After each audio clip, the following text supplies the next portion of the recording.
चौथीचे मुलं आपल्या शरीराच्या विविध अवयवांवर मन सादर करीत आहेत. पोट्या अवयवावर मन घेऊन काय आमचा साई कापसे आधी आधी स्वतःच्या पोटापाण्याचा विचार करण्यावर नंतर आपले काम करतो. डोळा या अवयवावर मन घेऊन काय आमचा कार्तिक दिवाळी अंधा म्हणतो एक डोळा देव देतो दोन किमान लाभाची अपेक्षा केली असताना अपेक्षापेक्षा कितीतरी अधिक लाभ होईल. पोट्या अवयवावर मन घेऊन काय आमचा शौर्य बसवले. नमस्कार. आजची गोगल गाडी पोटात पार तर एखाद्याची खरं स्वरूप न दिसणे.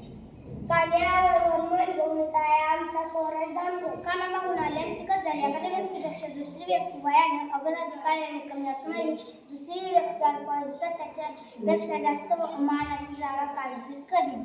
मोठ्या अवयवावर मन घेऊन काय आमचा प्रकृती पाचही बर्थडे सारखे नसतात. सर्व माणसे सारख्या स्वभावासाठी व योग्यतेचे नसतात. तात्या अवयवावर मन घेऊन काय आमचा आदर्श गावाने. हसतील त्याचे दात दिसतील. चांगली गोष्ट करता निंदा करण्याची किंवा टिंगल करण्याची पर्वा न करणे. त्या अवयवावर मन घेऊन काय आमचा गैरत कापसे. आपला हात जगण्यात अर्थ आपल्या कामावर पाडण्यासाठी स्वतःच कष्ट सोसणे योग्य ठरते. गुडगा या अवयवावर मन घेऊन काय आमचा सार्थक गायकवाड. उतळा नवरा गुडघ्याला पैशाचा अर्थ उतळापणे मूर्खासारखे वर्तन करणे.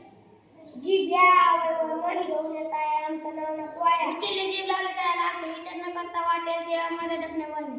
नाक्या अवयवावर मन घेऊन काय आमचा सायराज कातकडे. नाकापेक्षा मोतीचा अर्थ कनिष्ठ व्यक्ती वरिष्ठ होणं आपल्या सोयीसाठी केलेल्या गोष्टीचा ताबदा ठेवणे. कान्या अवयवावर मन घेऊन काय आमचा सार्थक वीर. बळी तू काढले अर्थ बलवान माणूस इतरांना.